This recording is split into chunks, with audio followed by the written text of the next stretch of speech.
Very good morning dear students. मैंने पिछले 2 video में कोशिश की कि आप लोगों को केमिस्ट्री,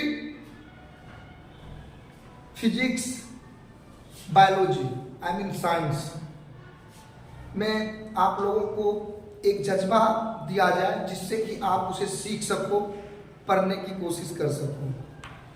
मेरा एक ही मकसद है, मेरा एक ही मोटो है कि मैं अपने बच्चों को साइंस में सोचना, सीखना और समझना बता सकूं। और ये पॉसिबल है मेरे प्यारे बच्चों। ये बहुत ही इजी स्टेप है। अगर हम लोग इस इजी स्टेप्स के साथ अपने आप को आगे लेकर चले तो हम बहुत जल्दी इस पे काम कर सकते हैं। हम बहुत जल्दी इस पे काम कर सकते हैं।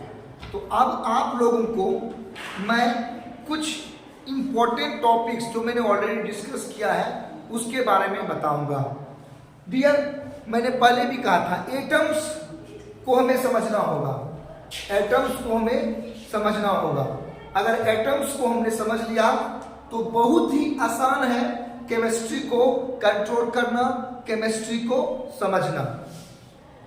तो मैंने जैसे कि आपको कहा था कि महर्षि Kanad model of an atom, मैंने आपको एक स्टोरी भी बताई थी कि ऋषि कनाद, महर्षि कनाद जो थे, उन्होंने मॉन्क साधु को चावल चुनते हुए देखा और वहीं से अपने ब्रेन को एक कॉन्सेप्ट दिया और उसके ऊपर काम करना शुरू कर दिया। और फाइनली उन्होंने कहा कि किसी भी मेटर का सबसे स्मॉलेस्ट पार्ट जो होता है वो परमाणु होता है। उसके बाद ग्रीक मॉडल ऑफ एटम पे भी काम किया गया। ग्रीक में भी इन सारी चीजों पे काम किया गया। ग्रीक के जो फिलोसोफर हुआ करते थे 400 से 500 BC में, उनका मानना था कि particles can not be destroy and can not be created. Particles को ना ही हम बर्बाद कर सकते हैं, ना ही पार्टिकल्स को बना सकते हैं। वो केवल अपने फॉर्म को चेंज करता है। पार्टिकल्स को हम कट नहीं कर सकते हैं। तो उन्होंने वहाँ पे इलेक्ट्रॉन वर्क का याद किया, वहीं से एटम्स का शुरुआत हुआ। तो बहुत सारे एक्सपेरिमेंटल थ्योरेटिकल नॉलेज ग्रीक से भी हम लोगों को मिल जाता है। उसके बाद मैंने आपको सबसे इम्पोर्टेंट कहा था 1802 ईस्वी में जॉन डाल्टन एटॉमिक मॉडल्स के बारे में बात करने को कहा था। जॉन डाल्टन का जो एटॉमिक मॉडल है वो काफ़ी इम्पोर्टेंट और बेस माना जाता है केमिस्ट्री के डेवलपमेंट के लिए। जॉन डाल्टन ने 1802 to 1805 में जो प्रपोजल दिया था रिगार्डिंग एटम, वो काफ़ी इम्पोर्टेंट था। उसमें क्या कहा गया था? All matters are made up of very small particles. All the matter is made up of very small particles that is called atom. जितने भी मैटर्स हैं वो छोटे छोटे पार्टिकल्स से मिलकर बने थे, जिसको हम लोग एटम कहते हैं। फिर उन्होंने कहा था एटम्स कैन नाइदर बी सब डिवाइडेड और change into one another. Atom कभी भी डिवाइड नहीं हो सकता है। ठीक है, तो यहीं से ये कॉन्सेप्ट मैंने कल भी कहा था कि एक्सेप्ट कर लिया गया लोगों के द्वारा। लेकिन उस कॉन्सेप्ट को चेंज करने के लिए जेम्स विलियम क्रुक का CRT कैथोड रे ट्यूब वाला कॉन्सेप्ट सामने आया। और जानते हो जेम्स विलियम क्रुक ने 1875 ईस्वी में, देखो जॉन डाल्टन ने जो अपना थ्योरी दिया था वो 1802 में दिया। उसके बाद कितने साल बाद 1875 में, ये इंग्लैंड के थे, इंग्लैंड के फिजिस्ट और केमिस्ट थे। इन्होंने 1875 में CRT कैथोड रे ट्यूब का निर्माण किया, जहाँ पे मैंने कल आपको बोला था क्रुक डार्क स्पेस, याद होगा मैंने कहा था कि 10,000 वोल्ट का बैटरी लिया, एक ऑर्डिनरी ग्लास ट्यूब बनाया उसमें 10⁻⁻5 बार प्रेशर क्रिएट करवाया। उसके बाद उन्होंने देखा कि स्ट्रीम्स ऑफ वेव्स निकलना शुरू हो जाता है, वो ट्यूब चमकने लगता है। वैक्यूम करके उसमें गैस डालने के बाद, वोल्टेज पावर सप्लाई के बाद, फाइनली उन्होंने डार्क क्रूक स्पेस का नाम दिया। फिर हमारे J Thomson model of atom था, उस पर काम किया गया। लेकिन उससे पहले डाल्टन्स के कुछ और थ्योरीज थे, कुछ और पॉइंट्स थे जिसे हमें जानना और समझना होगा। एटम्स के neither be created can not be destroy, ये भी डाल्टन का थ्योरी के अंदर आता था। उन्होंने कहा था कि atoms retain their identity during any chemical reaction. Atoms किसी भी केमिकल रिएक्शन के दौरान अपने आइडेंटिटी को रिटेन करता है। After that all atoms of an electron are identical and different from those of the other element। देखो पॉइंट्स कहाँ से आता है, क्यों आया, इन चीजों को हमें समझना होगा। फिर उन्होंने कहा कि all the atoms of an element is identical in all respects। ये सारी चीजें डाल्टन्स ने जब अपने एटॉमिक थ्योरी में डाला, ठीक है, तो लोगों ने उस समय जो भी साइंस था उसने अपने आप को बैलेंस करा कि नहीं चलो ठीक है, डाल्टन सर ने जो कहा हम उसके ऊपर आगे काम करते हैं, उस थ्योरी पे आगे बढ़ते हैं। बट मैंने आपको पहले कहा साइंस हमेशा साइंस क्या है, डिमांड है। जैसे जैसे डिमांड आते जाएगी तैसे क्यों ही हमारी ज़रूरतें बढ़ती जाएगी और हमारा नॉलेज बढ़ता जाएगा, वास्ट होता चला जाएगा। तो जॉन डाल्टन ने जितने पॉइंट्स अपने एटॉमिक थ्योरी में दिए वो नींव था।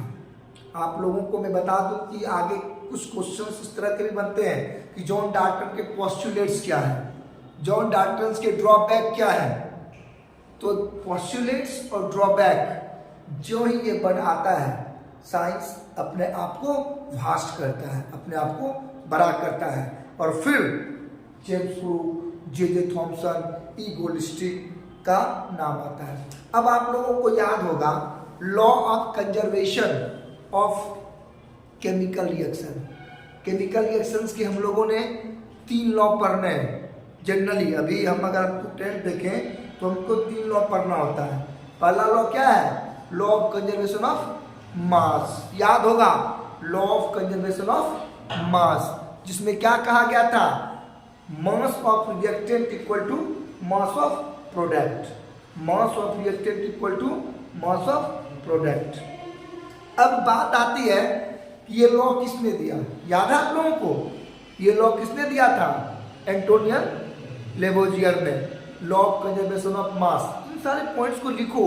आप जब भी आप क्लासेज में रहते हो या वीडियो वगैरह वॉच करते हो तो इन पॉइंट्स को हमें लिखना होगा कि लॉ ऑफ कंजर्वेशन ऑफ मास किसने दिया, एंटोनियन लेवोजियर ने दिया। ठीक है, उसमें क्या कहा गया, उसमें कहा गया कि mass of reactant equal to mass of product. अब देखो mass of reactant equal to mass of product. और जॉन डाल्टन ने क्या कहा था, atom can not be created, can not be destroy. तुम्हें नहीं लगता है कि जॉन डाल्टन जो थे वो एंटोनियन लेवोजियर से इंस्पायर थे? क्या आपको ऐसा नहीं लगता है? हाँ, ये बात सच है। पोस्टुलेट्स की जब भी बात आती है ना तो वहां पे एंटोनियन लेवोजियर को भी हम नहीं भूल सकते हैं, उनके एक्सपेरिमेंट को नहीं भूल सकते हैं। ये हमेशा आप याद रखना, जॉन डाल्टन एंटोनियन लेवोजियर के एक्सपेरिमेंट से, उनके थ्योरी से इंस्पायर थे और उन्होंने उस थ्योरी का यूज अपने थ्योरी में करा, तो पोस्टुलेट्स कहलाया। फिर law of constant proportion of mass भी केमिकल रिएक्शन में ही हम लोगों को लॉ ऑफ केमिकल रिएक्शन में पढ़ना होता है, तो वहां भी उसका भी यूज जॉन डाल्टन ने अपने एक्सपेरिमेंट में या अपने थ्योरी में किया। अब ड्रॉबैक की बात करते हैं, हम ड्रॉबैक की बात करते हैं। तो ड्रॉबैक में जॉन डाल्टन ने कहा कि the mass of an atom या an atom is identical in all respects of an element. एक ही एलिमेंट के सारे एटम सेम हैं। जैसे आप सारे बच्चे हो ना, अब मैं बोल दूंगा कि आप सब जो है एक जैसे हैं, सबका चेहरा एक जैसा है, सबका मास एक जैसा है, सबका शेप एक जैसा है, सबका हर चीज सेम है। क्या ये सही होगा? नहीं होगा। लेकिन ऐसा नहीं है कि जॉन डाल्टन ने ऐसे हवा में बात कर दी थी, उनका एक्सपेरिमेंट था इस पे, उन्होंने कहा। लेकिन आगे चलकर जब आइसोटॉप, एक नया टर्म देखो, एक नया वर्ड मैं आपको दे रहा हूं, आइसोटॉप। जैसे ही आइसोटॉप वर्ड इंट्रोड्यूस हुआ, वहां पे ये बात सामने आई कि सेम एलिमेंट्स के एटम, ठीक है, वो बाय मास अलग हो सकते हैं, बाय सेम साइज अलग हो सकते हैं। एग्जाम्पल कार्बन का आइसोटॉप आपको याद होगा, कार्बन का एटॉमिक मास 12 भी होता है, 13 भी होता है, 14 भी होता है, यानी 11, 12, 13 एंड 14। लेकिन एटॉमिक नंबर कार्बन का क्या होता है? 6। एटॉमिक नंबर को हम किससे इंडिकेट करते हैं? कैपिटल जेड से। तो देखो, तो जॉन डाल्टन ने अगर नींव नहीं डाला होता तो क्या जेम्स क्रुक सीआरटी ट्यूब बनाते 1875 में? नहीं। अगर क्रुक डार्क स्पेस नहीं होता तो क्या जे थॉमसन, ई गोल्डस्टीन कभी भी कैथोड रे या एनोड रे को एक्सपेरिमेंटली जान पाते? नहीं। मैंने आपको क्या किया, जरूरत के हिसाब से ही साइंस आगे चलती है, और जैसे जैसे डिमांड बढ़ेगा साइंस अपने आप को वास्ट करता चला जाएगा। तब तो देखो, अब देखो जॉन डाल्टन की थ्योरी को मैंने किस तरह से लिंक किया है रेस्ट ऑफ द वर्क से, या जितने भी साइंटिस्ट हैं, वो एंटोनियो लैवोइजियर हो जाए या जेम्स प्रोस्ट हो जाए, सबसे मैंने जॉन डाल्टन को लिंक किया। फिर आगे भी हम आइसोटॉप को जॉन डाल्टन से लिंक कर रहे हैं। उसके बाद आइसोबार, जब आइसोबार एक्सपेरिमेंटली सामने आया तो उसमें जॉन डाल्टन ने कहा था कि अलग अलग एलिमेंट्स के एटम्स अलग अलग कैरेक्टर्स थे उनमें। लेकिन जब आइसोबार आया सामने तो पता चला आर्गन और कैल्शियम के एटम्स का एटॉमिक मास सेम हो सकता है। किसका किसका?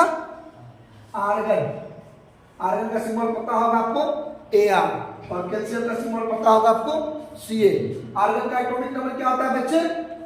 18, और कैल्शियम का एटॉमिक नंबर 20, और दोनों का एटॉमिक मास आप ध्यान रखना, एटॉमिक मास को हम लोग ए से इंडिकेट करते हैं। किससे इंडिकेट करते हैं? ए से। एटॉमिक मास जो होता है ए से लिखा जाता है। आर्गन का एटॉमिक मास भी 40 होता है और कैल्शियम का एटॉमिक मास 40 होता है। तो ये आइसोबार में की बातें सामने आ गई कि भाई जब तो ये भी जॉन डाल्टन के ड्रॉबैक्स में आ गए। हम ये नहीं कहेंगे कि उन्होंने गलत कहा, नहीं, इन सारे टर्म्स का यूज मत करो कि जॉन डाल्टन ने गलत कहा। हम ये कहेंगे कि ये ड्रॉबैक्स था, और जो चीज़ें सामने आई, जो सही जो पीछे की थ्योरी को कंटिन्यू करता हुआ आया, वो पोस्टुलेट्स में भी कन्वर्ट होता है। ठीक है, तो आप लोगों को जॉन डाल्टन के एटॉमिक थ्योरी के सारे पॉइंट्स रिमेंबर्स करने होंगे। मैं एक बार और उन सारे पॉइंट्स को इंडिकेट करता हूँ, जॉन डाल्टन के सारे पॉइंट्स को। पहला, first, all matter are made up of very small particles called atom. जितने भी मैटर हैं वो छोटे छोटे पार्टिकल्स से मिलकर बने हैं, और हम लोग उन्हें क्या बोलते हैं? एटम्स। एटम्स के नाइदर बी सब डिवाइडेड और nor change into one another. Atoms सब डिवाइडेड नहीं होता है और वो दूसरे चीजों में कन्वर्ट भी नहीं होता है। तो ये मिस्टेक्स, ये ड्रॉबैक्स में आएगा, ये पॉइंट्स ड्रॉबैक्स में आएगा, क्योंकि एटम्स तो है डिवाइडेड, सब डिवाइडेड है, बिकॉज एटम में इलेक्ट्रॉन भी होता है, एटम में प्रोटॉन भी होता है, एटम में न्यूट्रॉन भी होता है। अब प्रोटॉन पे कौन सा चार्ज होता है? Positive charge. इलेक्ट्रॉन पे नेगेटिव चार्ज, न्यूट्रॉन पे नो चार्ज। ठीक है, एक बात और ध्यान रखना, एटम में न्यूक्लियस भी होता है। ये बात बच्चे हमेशा भूल जाते हैं। मैं आपको बता दूं, बिना न्यूक्लियस की दुनिया में कुछ नहीं चलता। आपका बॉडी, आपके बॉडी में भी न्यूक्लियस है, जिसे नाभि हम लोग कहते हैं, पता है ना? और तुम्हें पता होना चाहिए, ये नाभि के कारण तुम्हारे बॉडी का वेट बैलेंस होता है और तुम चल पाते हो, तुम बैठ पाते हो। ठीक है, तो बउआ न्यूक्लियस जो होता है ना, वो कहीं भी हो सकता है और होगा ही। जब तक न्यूक्लियस नहीं होगा तब तक बैलेंसिंग पॉसिबल नहीं है। बिल्कुल, इसको इंपॉर्टेंट मान के चलना। और न्यूक्लियस की खोज किसने की थी? याद है आप लोगों को? मैंने बताया था, रदरफोर्ड गोल्ड फॉइल एक्सपेरिमेंट, जहां पे न्यूक्लियस के बारे में बताया था रदरफोर्ड ने। केमिस्ट्री या साइंस चलता है स्टेप से, वो हमारी तरह नहीं है कि हम आज यहाँ चले गए कल वहाँ चले गए, हम वीडियो नहीं देखेंगे, हम क्लासेज नहीं ज्वाइन करेंगे, बस हमें नॉलेज होने चाहिए, हमें सबका नाम पता होना चाहिए, जेम्स एंटोनियो लवोजियर का, जेम्स प्रॉस्ट का, फिर Rishi Kanad, J Thomson, Goldstein, James Crook, John Dalton, Rutherford, Niels Bohr, सबके नाम मेरे दिमाग में आने चाहिए। जेम्स चेडविक तो हम भूल ही गए, जेम्स चेडविक, न्यूट्रॉन का आविष्कार, ये सब हमें आने चाहिए। क्यों? क्योंकि हम पढ़ेंगे नहीं, पढ़ना पड़ेगा। जब तक हम पढ़ेंगे नहीं तब तक ये पॉसिबिलिटीज नहीं है कि हम लोग नॉलेज को गेन कर सकें।